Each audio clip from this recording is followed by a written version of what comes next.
शांति शांति।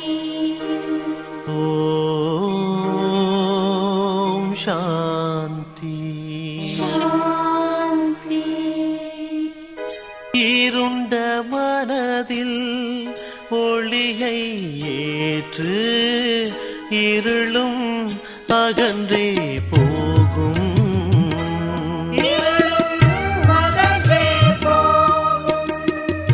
நீயோராத்மா சரீரம் அல்ல, பரமாத்மாவின்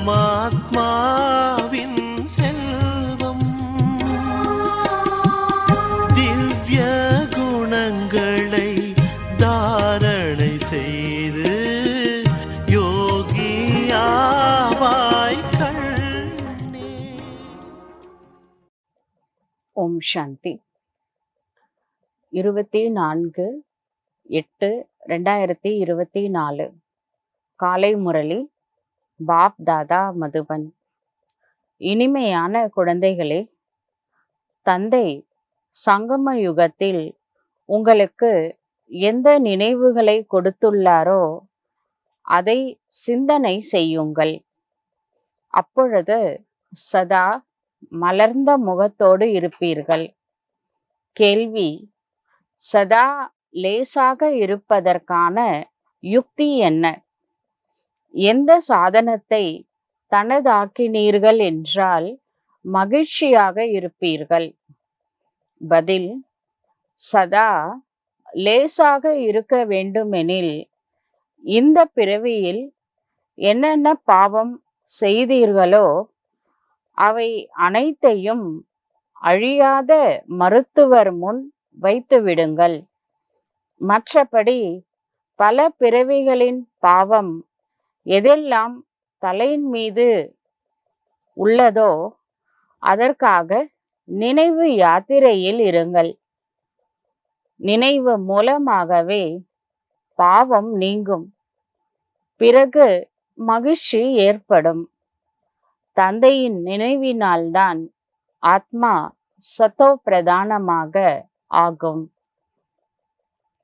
ஓம் சாந்தி. இனிமையிலும் இனிமையான ஆன்மீக குழந்தைகளுக்கு ஆன்மீக தந்தை புரிய வைக்கின்றார். உங்களுக்கு நினைவு வந்துவிட்டது. நாங்கள் ஆதி சனாத்தன தேவி தேவதா தர்மத்தில் இருந்தோம். நாங்கள் ராஜ்யம் செய்தோம்.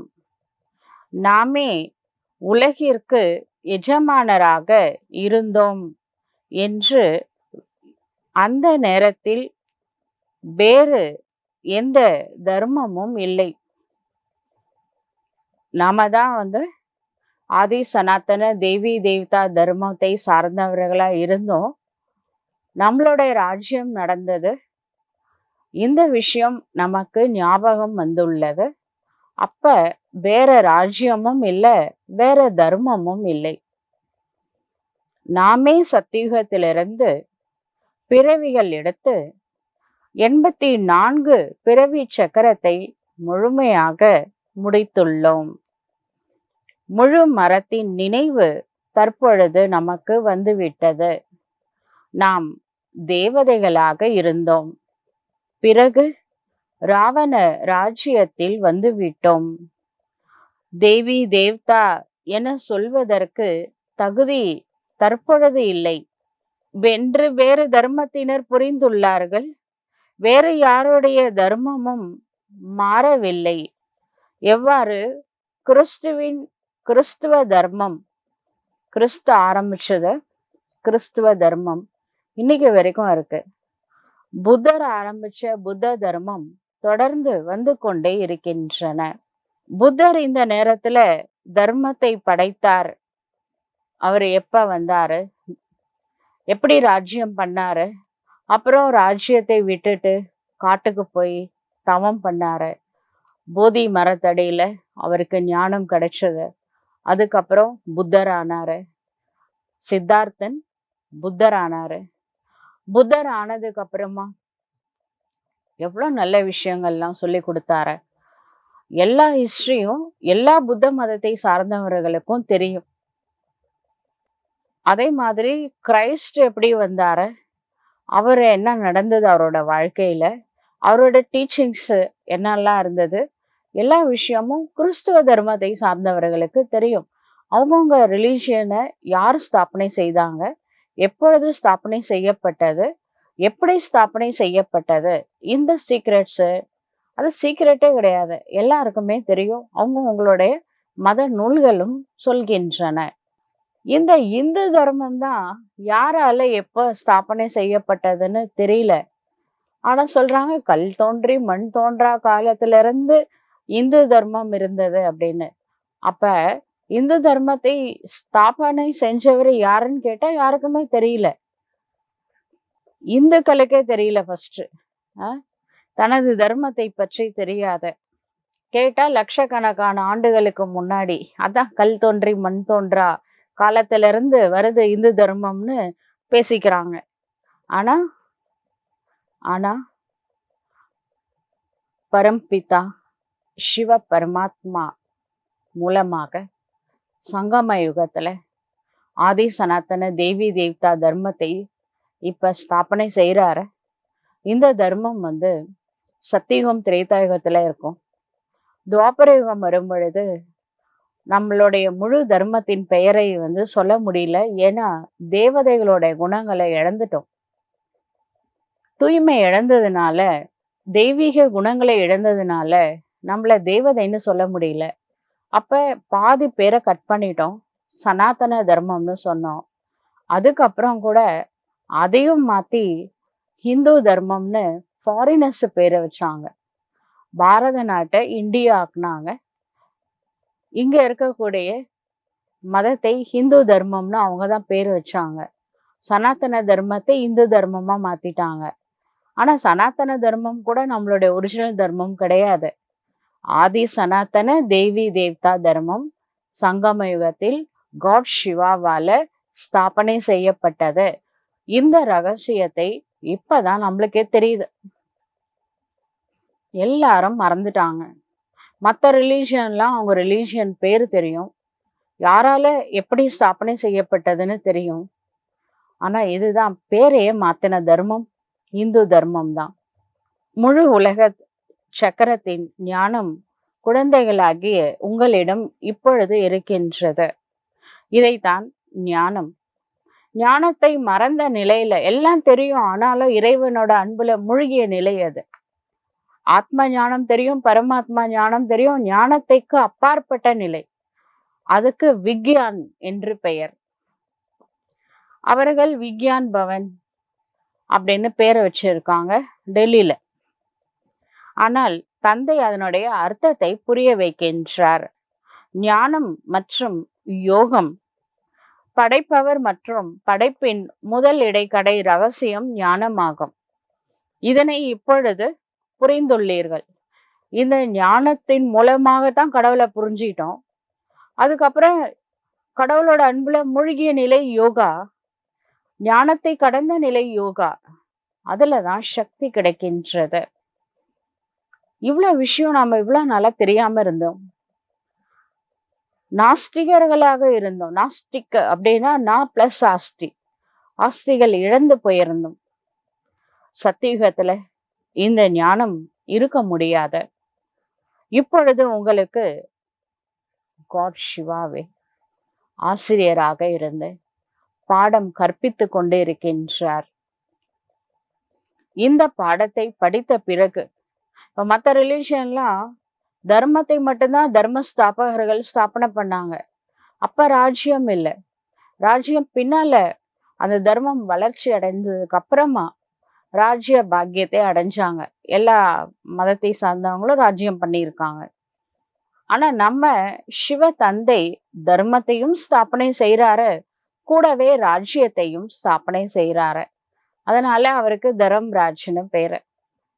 இப்ப உங்களுக்கு ராஜ்ய பாக்கியம் கிடைக்கின்றது. ஏனென்றால் நீங்கள் வசிப்பதற்கு புதிய உலகம் வேண்டும். இந்த பழைய உலகத்தில் தேவி தேவதைகளால கால் வைக்க முடியாத. தந்தை உங்களுக்காக இந்த பழைய உலகத்தை அழித்து புதிய உலகை படைக்கின்றார். நமக்காக அழிவு அவசியம் ஆக வேண்டும். நம்மளுக்காக தான் அழிவு அவசியமாக வேண்டும். ஏன்னா லேண்ட் இதே தான், இதை சேஞ்ச் பண்ணணும். 5 எலிமெண்ட்ஸ் பொல்யூட்டடா ஆயிடுச்சு, அது சரி பண்றாரு, தூய்மையாக்குறாரு. அதுக்கப்புறம் பொன்னுலக பாரதம் வரப்போகுது. கல்ப கல்பமாக நாம் நமது பங்கை நடிக்கின்றோம். பாபா கேட்கின்றார், இதற்கு முன்பாக, இதற்கு முன் எப்பொழுது என்னை சந்தித்தீர்கள் அப்படின்னு கேட்டா உடனே நாம சொல்லுவோம், 5000 இயர்ஸ்க்கு முன்னாடி பாபா போன கல்பத்துல உங்களை நான் சந்திச்சேன் அப்படின்னு சொல்லுவோம் தானே. ஃபர்ஸ்ட் டைம் போனா கூட என்ன சொல்லுவோம், 5000 இயர்ஸ்க்கு முன்னாடி உங்களை சந்திச்சோம் அப்படின்னு சொல்லுவோம். பாபா ஒவ்வொரு கல்பமும் சந்தித்து கொண்டேதான் இருக்கின்றோம். உங்களிடமிருந்து ராஜ்ய பாக்கியத்தை அடைவதற்காக என கூறுகின்றனர். கல்பத்திற்கு முன்பாகவும் எல்லையற்ற சுகமான ராஜ்ய பாக்கியம் கிடைத்தது. இந்த அனைத்து விஷயங்களும் நினைவில் வந்துள்ளது. இப்பொழுது இதனை சிந்தனை செய்ய வேண்டும். இதைத்தான் பாபா சுயதர்ஷன சக்கரம் என கூறுகின்றார். நாம் முதலில் சத்தோ பிரதானமாக இருந்தோம். ஒவ்வொரு ஆத்மாவிற்கும் தனித்தனியான நடிப்பு கிடைத்துள்ளது. அவங்கவுங்களோட ரோல் வேற வேற. எல்லாருமே யூனிக் பர்சனாலிட்டி. ஒருத்தரோட ரோல் போல இன்னொருத்தரோட ரோல் கிடையாது. தயவு செஞ்சு யாருமே யாரோட கம்பேரிசன் பண்ணிக்காதீங்க, காம்படிஷன் போட்டுக்க வேணாம். ஏன்னா நம்ம எல்லாருமே யூனிக் பர்சனாலிட்டி. தனித்தனியாதான் ரோல் ஃபிக்ஸ் பண்ணி வச்சிருக்கிறாரு. ஒவ்வொருத்தருக்கும் ஒரு ஒரு சிறப்பு அம்சத்தோட பிறந்திருக்கிறோம். நம்மளுடைய சிறப்பு என்ன அப்படின்றத ஒவ்வொரு ஆத்மாவிற்கும் தனித்தனியாக நடிப்பு கிடைத்துள்ளது என்ற நினைவும் உங்களுக்கு வந்துவிட்டது. ஆத்மா சிறியதாக அழியாததாக இருக்கின்றது. அதில் நடிப்பும் அழியாததாக தொடர்ந்து நடக்கின்றது. இது நிச்சயமாக உருவாக்கப்பட்டதாக இருக்கின்றது. இதில் புதிய விஷயத்தை சேர்க்கவோ அல்லது நீக்கவோ முடியாது. புதுசா ஒரு பாயிண்ட் ஆட் பண்ணவோ டெலீட் பண்ணவோ முடியாது. ரெக்கார்ட் ஆகி முடிச்சாச்சு. அதனால எடிட்டிங்லாம் பண்ண முடியாது, டெலீட்டும் பண்ண முடியாது. எடிட்டே பண்ண முடியாதுன்னா மோட்சம் எப்படிங்க கிடைக்கும்? மோட்சம் யாருக்கும் கிடையாது. சிலர் முக்தி வேண்டும் அப்படின்னு நினைக்கிறாங்க. அவங்க என்ன நினைக்கிறாங்கன்னா, முக்தி அடைகிறதா மோட்சம், பிறவா நிலை வேண்டும் அப்படின்னு கடவுளை கேட்குறாங்க. ஏன்னா பிறப்பு ஒரு பனிஷ்மெண்ட், இறப்பு ஒரு பனிஷ்மெண்ட். ஆனா அவங்களுக்கு தெரியாது, சத்தியுகம் திரேதாயுகத்துல பிறப்பு இறப்பு பனிஷ்மெண்ட்டே கிடையாது. அது பிறக்கும் போதும் குழந்தை சந்தோஷமா இருக்கும், வாழ்நாள் ஃபுல்லா சந்தோஷமா இருக்கும், எந்த தவறும் செய்ய மாட்டாங்க. அதனால ஜீவன் முக்தின்னு பேரு. இப்ப நாம ஜீவன் பந்தனத்துல இருக்கிறதுனாலதான் பிறப்பு வேணாம், இறப்பு வேணாம், பிறவா நிலை வேணும்னு கேக்குறோம். முக்தி தாமத்துக்கு போய் கொஞ்ச நேரம் ரெஸ்ட் எடுத்ததுக்கு அப்புறம் முதல்ல கீழே இறங்கணும்னு தான் தோணும். இப்ப சொல்றோம் மோட்சம் கொடுங்க, எனக்கு பிறவா நிலை வேணும்னு. கிருஷ்ணர் பிறந்துட்டாரு, வைகுண்டம் ஸ்தாபனை ஆயிடுச்சுன்னு வச்சுக்கோங்க, பிகேஸ் எல்லாம் கிளம்புவாங்க. முதல்ல யாரெல்லாம் நான் பரந்தாமத்திலே செட்டில் ஆகிறேன்னு சொன்னாங்களோ அவங்கதான் முதல்ல கிளம்புவாங்க. அதனால யாருக்குமே மோட்சம் கிடையாது. எங்க போய் கலக்க போறீங்க? அங்க கலக்கிறதுக்கு ஒண்ணும் கிடையாது. ஆத்மா போய் கொஞ்ச நேரம் ரெஸ்ட் எடுக்கும், அப்புறம் கிளம்பி வரும். முக்தி தாமத்துல ஆத்மா முக்தி அடைஞ்ச நிலையில கொஞ்சம் ஒரு சில மணித்துளிகள் தான் இருப்பாங்க தேவதைகள்லாம். மற்றவங்க எல்லாம் வருஷ கணக்குல இருப்பாங்க. ரெஸ்ட் எடுத்துட்டு ரிட்டர்ன் வரணும். உங்களுக்காக தான் கடவுள் பூமியை படைக்கிறாரு, புது பூமியை. அதனால பிறவா நிலை வேணும்னு பிகேஸ் கண்டிப்பா கேட்க கூடாது. அது யாருக்குமே கிடையாது. கேட்டாலும் கிடைக்க போறது கிடையாது. டிராமால இல்லை. டிராமால இல்லாத விஷயத்தை அக்செப்ட் செஞ்சுக்கணும். நடக்க முடியாத விஷயத்தை ஏற்றுக்கொள்ள வேண்டும். வேற வழி கிடையாது. மோட்சம் யாருக்கும் கிடையாது. இதை அக்செப்டன்ஸ் பண்ணிக்கணும் நம்ம. முக்தி வேற, மோட்சம் வேற. முக்தின்றது கொஞ்ச நேரம் ரெஸ்ட் எடுக்கிறது பரந்தாமத்துல. மோட்சம் அப்படின்றது பர்மனண்டா அங்கேயே இருந்துடுறது. அதுக்கு வாய்ப்பே இல்லைங்க. இதையும் நினைவில் வைத்துக் கொள்ள வேண்டும். நினைவில் இருந்தால்தான் பிறருக்கும் நினைவை ஏற்படுத்த முடியும். உங்களின் வேலையே இதுதான். தந்தை எந்த நினைவை கொடுத்தாரோ அந்த நினைவை மற்றவர்களுக்கும் ஏற்படுத்துங்கள். அப்பொழுது உயர்ந்த பதவியை அடைய முடியும். உயர்ந்த பதவி அடைய மிகவும் உழைக்க வேண்டும். முக்கிய உழைப்பு யோகத்தில் தான் இருக்கின்றது. இது நினைவு யாத்திரையாகும். இதனை தந்தையை தவிர வேறு யாராலும் கற்றுத்தர முடியாது. இப்பொழுது நீங்கள் மனித நிலையிலிருந்து தேவதையாக ஆகுவதற்காக படிக்கின்றீர்கள். உங்களுக்கு தெரியும், நாம் மீண்டும் புது உலகம் செல்வோம் என்று. அதன் பெயர்தான் அமரலோகம். இது மரண உலகமாகும். இங்கு திடீரென அமர்ந்து கொண்டே மரணம் வருகின்றது. அங்கு மரணத்தின் பெயர் அடையாளமே இருக்காது. ஏனென்றால் பொதுவாக ஆத்மாவை காலனால சாப்பிட முடியாது. அப்படின்னு என்ன அர்த்தம்? ஆத்மாவுக்கு அழிவே கிடையாது. அழிவற்றது ஆத்மா. ஆத்மாவிற்கு மரணமே கிடையாது. அவிநாஷி. இறைவனின் குழந்தைங்க எப்படி இருப்பாங்க? அவிநாஷியா தானே இருப்பாங்க. அதனால ஆத்மாவிற்கு அழிவு கிடையாது. ஆத்மா இனிப்பான பொருளா என்ன? நாடகப்படி நேரம் வரும் பொழுது ஆத்மா போயிடும். எந்த உடம்புல எந்த ஆத்மாவும் பெர்மனெண்ட் கிடையாது. அது தெரியும்ல உங்களுக்கு. எவ்வளவு பெரிய பதவியில இருந்தாலும் சரி, எவ்வளவு பெரிய விவிவிஐபியா இருந்தாலும் சரி, அந்த உடம்புல இருந்து ஆத்மா கிளம்புன்ற டைம் வந்துருச்சுன்னா கிளம்பிதான் ஆகணும். அங்கேயே இருக்க முடியாது. இதுதான் டிராமா.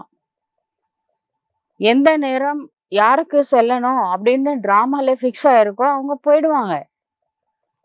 காலன் யாரையும் பிடிப்பது இல்லை. இதெல்லாம் ஒரு கதையா, எமன் வந்தார, எம தூதுவர்கள் மூலமா பாச கயிறை போட்டு பிடிச்சு இழுத்தார, அதெல்லாம் கதைங்க. இது டிராமா படி நடக்குது. அந்த டைம் வரும்போது அந்த சோல் கிளம்பிடும் அந்த உடம்புல இருந்து. ஏன்னா நெக்ஸ்ட் ரோல் பிளே பண்ணணும். அதுக்குள்ளே அந்த ஆத்மா பிறக்கிறதுக்கு பிண்டம் ரெடியா இருக்கும், கர்மா அனுசாரம். அப்புறமா தான் இது இங்கிருந்து கிளம்புமே. நேரா போயிட்டு கர்ப்பத்துல என்டர் ஆகும். ஆத்மா ஒரு உடலை எடுக்கின்றது. காலன் அப்படின்னு தனியா எமன்னு ஒரு ஆள் கிடையாது. இது அமர சத்தியுகம் அமர லோகம். அங்கு நோயற்ற சரீரம் இருக்கும். இந்த ஹார்ட் அட்டாக்ல, விபத்துனால, மர்டரால, சூசைடு இதெல்லாம் சத்தியுகத்துல இருக்காது. அக்கால மரணங்கள் இல்லாத ஒரு உலகம் அமர லோகம் ஆகும். சத்தியுகத்துல பாரதவாசிகளின் ஆயுள் நீண்ட காலம், 150 வருஷம். அதுக்கப்புறமா தான் சுய விருப்பத்தோட சரீரம் விடுவாங்க. எவ்வளவு நீங்கள் யோகத்தில் இருப்பீர்களோ அவ்வளவு பாவம் எரிந்து சாம்பலாகும். மேலும் பதவியும் உயர்வாக கிடைக்கும். இந்த பாவத்தை எரிச்சு சாம்பலாக்குறாரு அப்படின்ற வார்த்தையை பக்தி மார்க்கத்துல என்ன பண்ணிட்டாங்க? சிவன் சாம்பலை பூசிக்கிறாரு. ஏங்க, ஒளியை எப்படி சாம்பலை பூசிக்கும்? கடவுள் ஒளியா தானே இருக்கிறாரு. எப்படி சாம்பலை பூசிக்க முடியும் உடம்புல? நீங்களா ஒரு உடம்பு கொடுத்து அதுக்கு சாம்பலை பூச வச்சிட்டீங்களே. ஆனா ஒரிஜினல் காடுக்கு உடம்பே கிடையாது. ஆயுளும் அதிகமாக இருக்கும் நம்மளுக்கெல்லாம். ராஜா ராணி ஆயுள் காலம் முடிஞ்ச பிறகுதான் உடலை விடுவார்கள். ராஜா ராணிக்கு மட்டும்தான் 150 வருஷம் இல்ல அப்படின்னு கிடையாது. பிரஜைகள் கூட சர்வெண்டா ஒர்க் பண்றாங்களே, அவங்க கூட 150 வருஷத்துக்கு முன்னாடி சரீரம் விட மாட்டாங்க. அந்த மாதிரி பிரஜைகள் கூட கஷ்டப்பட்டு சரீரம் விட மாட்டாங்க. எப்படி லக்ஷ்மி நாராயண் ஈஸியா சரீரம் விடுவாங்க இல்லையா சத்தியுகத்துல? ராஜா ராணிங்கெல்லாம் எப்படி ஈஸியா சரீரம் விடுவாங்களோ அப்படிதான் பிரஜைகளும் இருப்பாங்க. அவங்களும் சந்தோஷமா இருப்பாங்க, பிரஜைகளும் சந்தோஷமா இருப்பாங்க. உலகமே ஒரு சந்தோஷமான, மன அமைதி நிறைஞ்ச ஒரு தூய்மையான உலகமா இருக்கும் சத்தியுகம். அதனாலதான் அது ஸ்வர்க்கம் அப்படின்னு சொல்றோம். ஹெல்த், வெல்த், ஹாப்பினஸ் எல்லாமே இருக்கும். ஆனால் பதவியில வித்தியாசம் இருந்தா கூட இருந்துட்டு போட்டோம். ஹெல்த் இருக்குல்ல, வெல்த் இருக்குல்ல, எல்லாரும் ஓன் ஹவுஸ்ல தான் இருப்பாங்க. சொந்த பில்டிங் தான். எந்த பிரச்சனையும் இருக்காது. சந்தோஷமான ஒரு வாழ்க்கை. இந்த கஷ்டம்லாம் கொஞ்ச காலம்தான். இந்த விடியல் வெகு தூரத்தில் இல்லை. இப்பொழுது தந்தை கூறுகின்றார், சுயதர்ஷன சக்கரதாரியான குழந்தைகளே, இந்த அலங்காரம் உங்களுடையதுதான். இந்த சுதர்ஷன சக்கரம் யாருடையது? உங்களுடைய நினைவு சின்னம்தான். நீங்கள் குடும்ப சூழ்நிலையில் இருந்து கொண்டே தாமரை மலருக்கு சமமாக இருக்கின்றீர்கள். வேறு யாராலும் இவ்வாறு இருக்க முடியாது. இந்த பிறவியில நாம் எவ்வளவு பாவம் செய்தோம் என்ற நினைவு வந்துவிட்டது. எனவே தந்தை கூறுகின்றார், அவை அனைத்தையும் அழியாத மருத்துவர் முன் சொன்னால் லேசாக ஆவீர்கள். மற்றபடி பல பிறவிகளின் பாவங்கள் தலைக்கு மேல இருக்கு. இந்த பிறவில என்ன செஞ்சோம் ஞாபகம் இருக்கு, அதுக்கு பாபாக்கு லெட்டர் எழுதலாம். ஏற்கனவே 63 பிறவில என்ன பண்ணிட்டு வந்தோம்னு ஞாபகமே இல்லையே, என்னென்ன பண்ணமோ தெரியல. அதனாலதான் இவ்வளவு துக்கப்படுறோம். அதுவும் கடந்த கலியுகத்துல நிறைய பண்ணியிருக்கோம். இதுக்கு ஒரே வழி யோகா பண்றதுதான். அதுக்காக தான் பாபா சொல்றாரு, நினைவில் இருங்கள். யோகத்தினால் மட்டுமே பாவம் நீங்கும். பாப்பா கட்டேஸ்வரனுடைய நினைவில் இருந்தால் மட்டும்தான் பாவங்கள் நீக்கப்படும். மேலும் பாவம்லாம் போயிடுச்சுன்னா மனசு லேசாயிடும், மகிழ்ச்சியோட இருப்போம், நம்ம ஃபீலிங் ப்ரூஃபா இருப்போம். இப்போ சின்ன வார்த்தை சொன்னா அவங்களோட ஃபீலிங்ஸ் வருது இல்லை, அதுக்கெல்லாம் காரணம் இன்னும் பாவ சுமை இருக்கு மனசுல, சின்னது தாங்க முடியல. பாவ சுமையெல்லாம் போயிடுச்சுன்னு வச்சுக்கோங்க, பெரிய விஷயமே நடந்தாலும் நம்ம ஃபீல் பண்ண மாட்டோம். அதனால எவ்வளவு யோக சக்தி அதிகமா இருக்கோ அவ்வளவு சந்தோஷமா இருப்போம். தந்தையின் நினைவினால் சத்தோ பிரதானமாக ஆவோம். நினைவினால் தான் இவ்வாறு ஆவோம் என்ன தெரிந்த பிறகு யாருதான் நினைவு செய்ய மாட்டார்கள். ஆனால் இது யுத்த மைதானமாக இருக்கின்றது. உயர்ந்த பதவி அடைய உழைப்பு செய்ய வேண்டியதாக இருக்கின்றது. எல்லா இடத்துக்கும் உழைப்பு ரொம்ப முக்கியம். எல்லா இடத்துலயும் எல்லா ஃபீல்டுலயுமே உழைப்பு ரொம்ப முக்கியம். எல்லையற்ற தந்தையிடமிருந்து நாம் உயர்ந்திலும் உயர்ந்த பிராப்தியை அடைகின்றோம், கல்ப கல்பமாக அடைகின்றோம் என்ற நினைவும் குழந்தைகளுக்கு வந்திருக்கின்றது. உங்களிடம் நிறைய பேர் வருவார்கள், மன்மனாபவ எனும் மந்திரத்தை அடைவார்கள். மன்மனாபவ என்பதன் அர்த்தம் தன்னை ஆத்மா என புரிந்து தந்தையை நினைவு செய்ய வேண்டுமா என்பதாகும். மகான் ஆத்மா ஆவதற்கு இது மகா மந்திரம் ஆகும். அவர்கள் யாரும் மகாத்மா அல்ல. பொதுவாக மகாத்மா என ஸ்ரீ கிருஷ்ணருக்கு சொல்லப்படுகின்றது. ஏனென்றால் அவர் தூய்மையானவர். தேவதைகள் சதா தூய்மையாக இருப்பார்கள். இல்லற மார்க்கம் தேவதைகளுடையது, ஆனால் உடலும் மனமும் பவித்திரமாக தூய்மையாக இருக்கும். துறவற மார்க்கம் சன்னியாசிகளுடையது, பெண்களால் அடி வாங்க முடியாத. இப்பொழுது கலியுகத்தில் இது எல்லாமே கெட்டதாக ஆகிவிட்டது. பெண்களையும் சன்னியாசியாக ஆக்கிவிடுகின்றனர். இருந்தாலும் அவர்களின் தூய்மையினால பாரதம் காப்பாற்றப்படுகின்றது. இவ்வாறு பழைய கட்டிடத்தை கட்டி ரொம்ப நாள் ஆயிடுச்சுன்னா மராமத்து பண்ணி செய்வாங்க, எங்க ரிப்பேரிங் ஒர்க்கு பண்ணி அதை கொஞ்சம் சரி பண்ணுவாங்கல்ல, அந்த மாதிரி சரி பண்றதுக்கு சாமியாரங்களுடைய தூய்மையின் சக்தி தேவைப்பட்டது. இந்த சன்னியாசிகளும் சீர் செய்து பாரதத்தை காப்பாற்றினார்கள். 23 டிகிரி சாட்சிங்களே, தேவதைகளாகிய நீங்கள் சாமியாரங்க தான் இன்னும் சாயாம காப்பாத்தினாங்க. அவங்களுக்கும் நம்ம நன்றி சொல்ல கடமைப்பட்டிருக்கோம். பூமியை சாயாம காப்பாத்திருக்காங்கல்ல தன்னுடைய தூய்மையினுடைய சக்தியினால. ஆனால் தந்தை கூறுகின்றார், தூய்மை ஆகின்றார்கள், அவங்களுடைய தர்மம் வேறங்க. அவங்க இன்னும் சாயாம காப்பாத்தினாங்க. இப்ப ஸ்ட்ரைட் ஆக போறோம், பூமியை நேரா நிமித்தணும். 23 டிகிரி சாஞ்சத அப்படியே நிமித்தணும் பூமியை.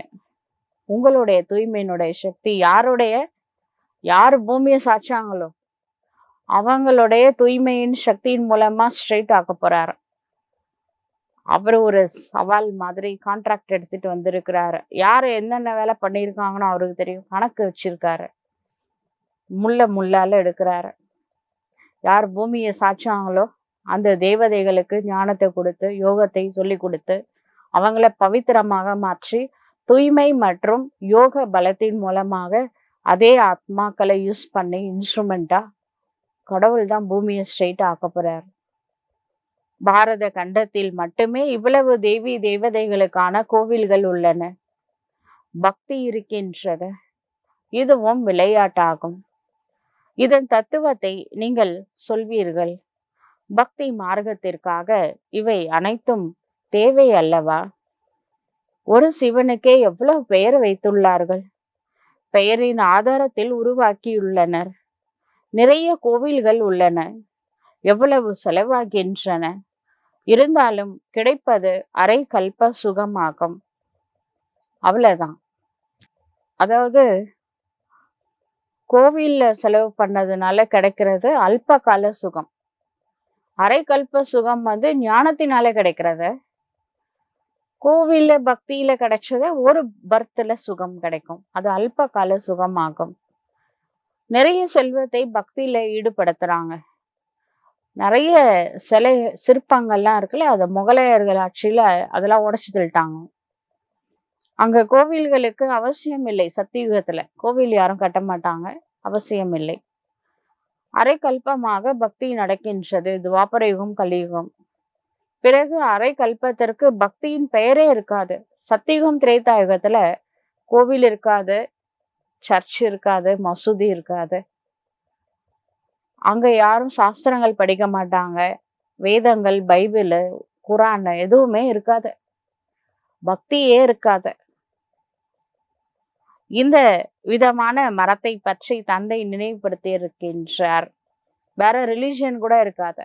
ஒரே ரிலிஜியன் தான் ஆதி சனாத்தன தேவி தேவதா தர்மம். 2 யுகம்.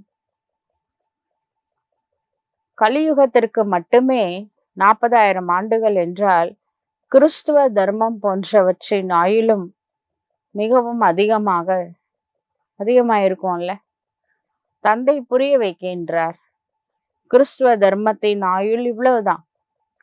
இதுவும் தெரியும். கிரைஸ்ட் 2000 வருஷத்துல உலக அழிவு போகுதுன்னு சொன்னாங்க. அவர் வர்றதுக்கு முன்னாடி 3000 வருஷத்துக்கு முன்னாடி பாரதம் சொர்க்கமா இருந்ததுன்றாங்க. அப்பா அவங்களோட கணக்குப்படி மொத்தமே 5000 வருஷம்தான். இன்ன தர்மத்தை ஸ்தாபனை செய்ய இவ்வளவு காலம் பிடித்தது. கிரைஸ்டோட அதாவது ஜீசஸோட உடம்புல கிரைஸ்ட் 30 வயசுல வந்தாரு. 3 வருஷத்துல கிறிஸ்தவ தர்மம் ஸ்தாபனையாச்சு. 33வது வயசுல சிலுவையில அரைஞ்சிட்டாங்க. அவ்வளவுதான். 3 வருஷம் அவர் பண்ண டீச்சிங்ஸ் எல்லாமே ரெக்கார்டிங்ல இருக்குது. பிறகு எப்பொழுது திரும்ப செல்வார்கள் என்பது தெரியாது. அப்புறமா அந்த கிறிஸ்துவ தர்மத்தை சார்ந்த ஆத்மாக்கெல்லாம் வருவாங்க, வந்துட்டே இருக்கிறாங்க. புத்தர் வந்தார, புத்த தர்மத்தை சார்ந்த ஆத்மாக்கெல்லாம் வராங்க, வந்துகிட்டே இருக்காங்க. கல்பத்தின் ஆயுளை நீண்டதாக ஆக்கி விட்டார்கள். அவங்களாம் ஓரளவு கரெக்டா சொல்லியிருக்காங்க. ஹிந்து தர்மத்துலதான் நீண்ட ஆயுளா சொல்லிட்டாங்க. எப்பொழுது உங்களுக்கு தெரியும், இந்த விநாசத்திற்காக ஏற்பாடுகள் நடக்கப்பட்டு கொண்டு இருக்கின்றன. அவர்களுடையது விஞ்ஞானமாகும், உங்க சயின்ஸ். உங்களுடையது சைலன்ஸ். சயின்ஸுக்கும் சைலன்ஸுக்கும் சண்டை நடக்குது பாருங்க. கடைசியில சைலன்ஸ் தான் வெற்றி அடைய போகுது. Deep silence, the power of silence. அமைதியின் சக்தி வெற்றி அடைய போகின்றது. நீங்கள் எந்த அளவு அமைதியில் செல்வீர்களோ, அமைதி அப்படின்றது வாய் மௌனம் இல்லை, மனதில் மௌனம். மனம் வேஸ்ட் தாட்ஸ் இல்லாம இருக்கிறது. வெறும் சுத்தமான எண்ணங்களால நிரப்பப்பட்டு இருக்கிறது. அதுதான் அமைதியின் சக்தி. அந்த அளவு அவர்கள் விநாசத்திற்கான மிகவும் நல்ல பொருட்களை தயார் செய்வார்கள். இங்கு அமைதியின் சக்தி அதிகமாக அங்கு அழிவின் சக்தி அதிகமாகுது. பாபா நமக்காக புதிய உலகத்தை உருவாக்க வந்திருக்கின்றார் என்ற மகிழ்ச்சி உங்களுக்குள் இருக்கின்றது.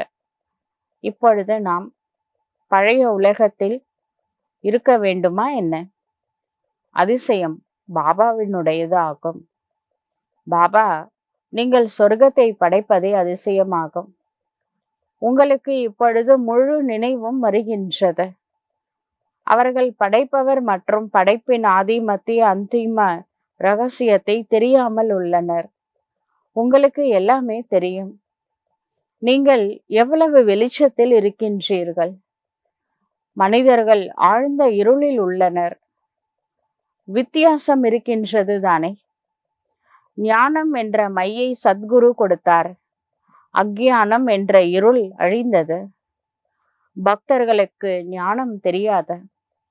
இப்பொழுது நீங்கள் பக்தி மற்றும் ஞானத்தை தெரிந்து கொண்டீர்கள். பக்தி எப்பொழுது ஆரம்பமாகின்றது, பிறகு எப்பொழுது முடிகின்றது என்பதன் முழு நினைவும் வந்திருக்கின்றது. தந்தை எப்பொழுது ஞானம் தருகின்றார், எப்பொழுது முடியும் என்ற அனைத்து நினைவுகளும் இருக்கின்றன. வரிசைப்படிதான் இருக்கின்றார்கள். சிலருக்கு அதிக நினைவு, சிலருக்கு குறைவான நினைவு இருக்கின்றது. யாருக்கு அதிக நினைவு இருக்கின்றதோ அவர்கள் உயர்ந்த பதவியை அடைவார்கள்.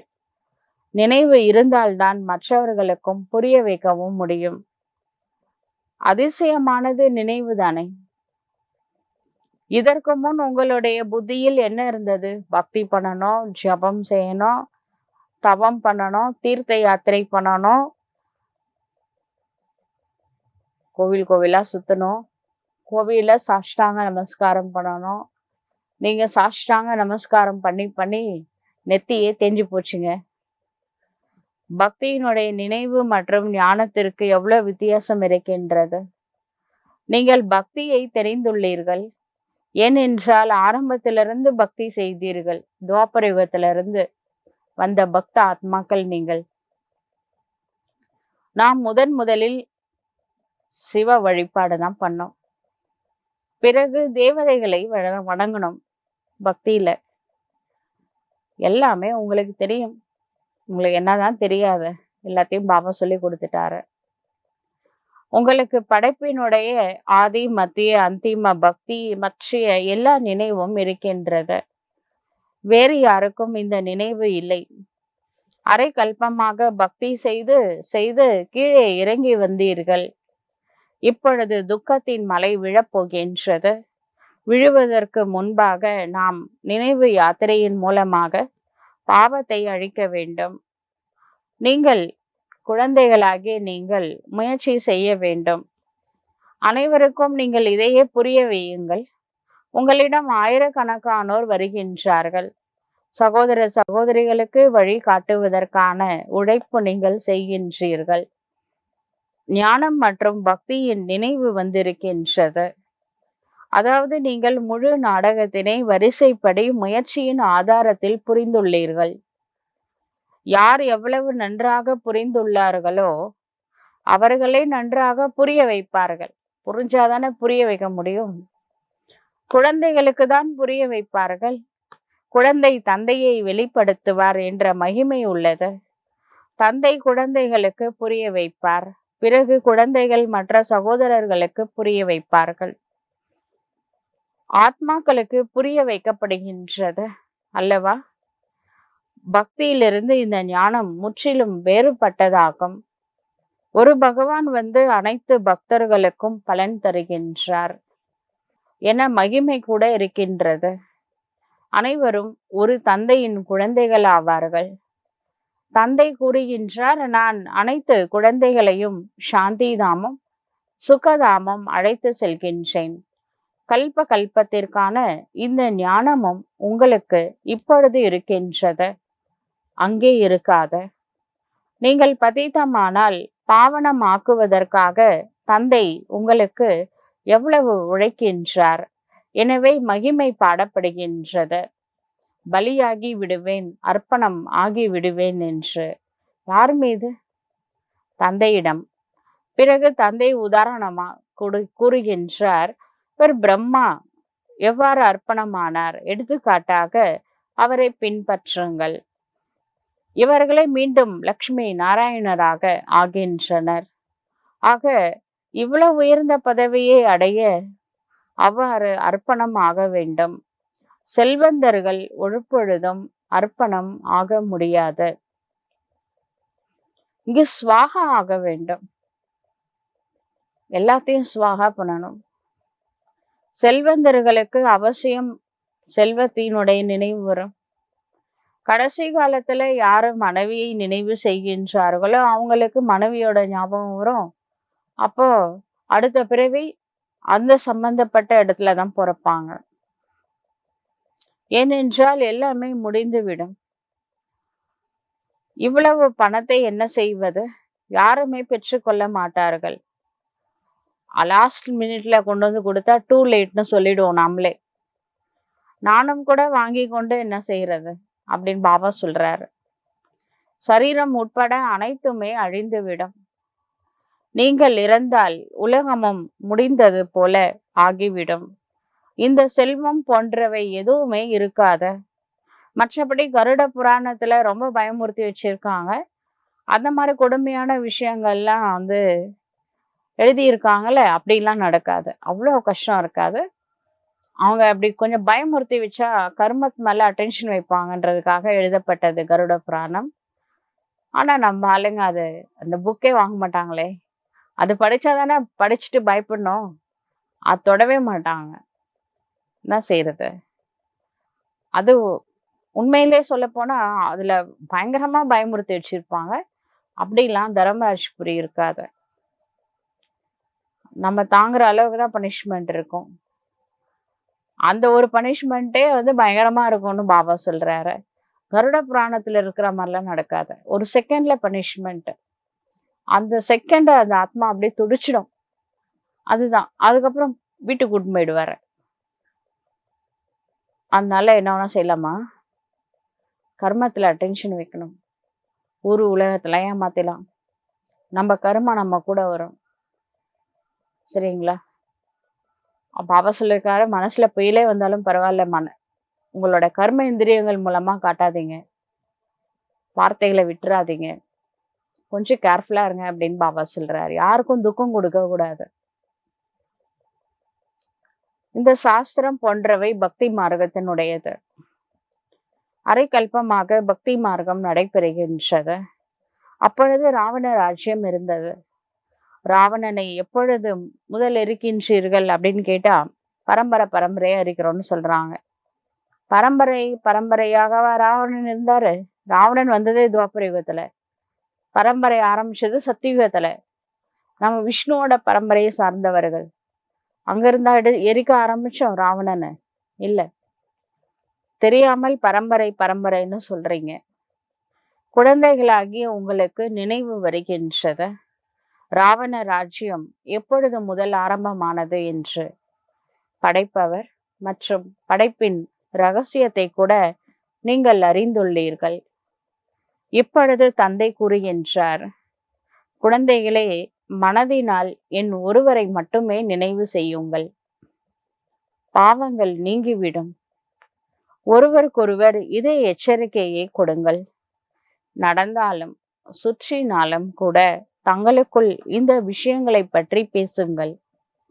உங்களுடைய முழு கூட்டமும் இந்த நினைவு செய்வதன் நிலையோடு சுற்றி வந்தால் உங்களுடைய அமைதியின் பிரபாவம் அதிகமாக பரவும். எல்லா பிகேஸும் பாபா நினைவுல அப்படியே நடந்து போனா வைப்ரேஷன் நிறைய பரவும்.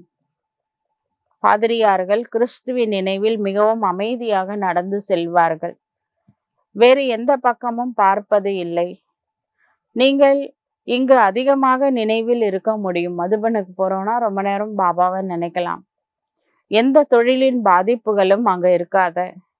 மிகவும் நல்ல சூழ்நிலை இருக்கின்றது. எனவே சன்னியாசிகள் ஆசிரமங்கள் நகரத்துல இருந்து தூரமா வச்சிருப்பாங்க. ஒரு அமைதியான சூழ்நிலையில ஆசிரமம் கட்டப்படுகின்றது. உங்களுடையதான் எல்லையற்ற சந்நியாசமாகும். பழைய உலகம் இப்பொழுது கடந்து போய்கொண்டே இருக்கின்றது.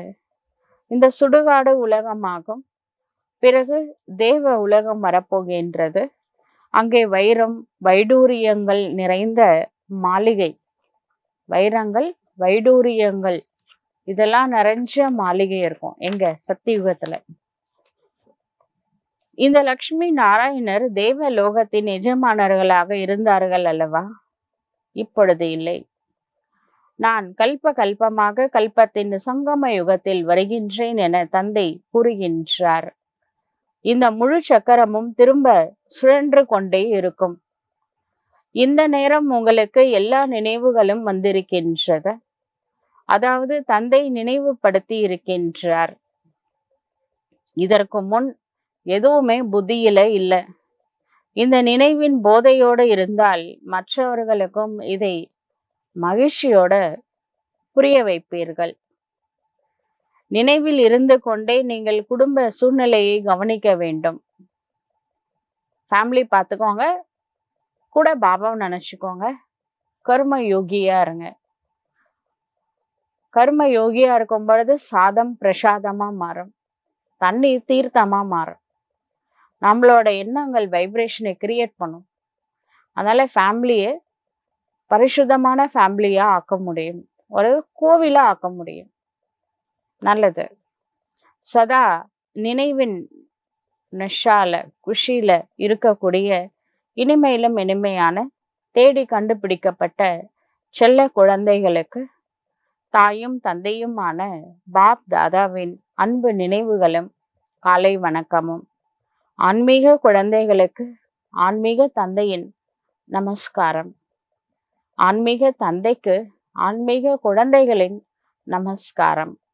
தாரணைக்கான முக்கிய சாரம்.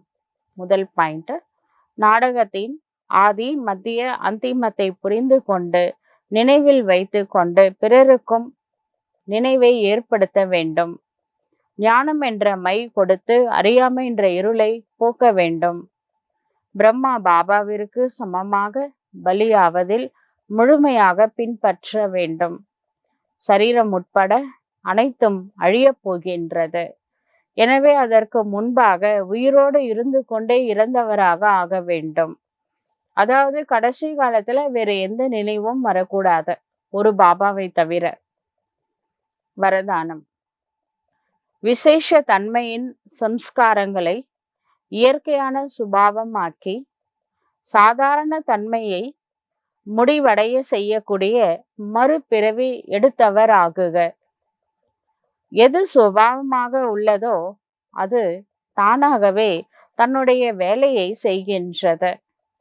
யோசிக்க வேண்டிய, உருவாக்க வேண்டிய அல்லது செய்ய வேண்டிய அவசியமே இருக்காது, தானாகவே வந்து விடுகின்றது. அப்படிப்பட்ட மறுபிறப்பு நம்ம எல்லாருக்குமே கடவுள் மூலமா ரீபர்த் கிடைச்சிருக்கு. மறுபிறப்பு எடுத்த பிராமணர்களின் சுபாவமே விசேஷ ஆத்மாவின் விசேஷ தன்மையாகும். இந்த விசேஷ தன்மையின் சம்ஸ்காரம் இயற்கையான சுபாவமாக ஆகிவிட வேண்டும்.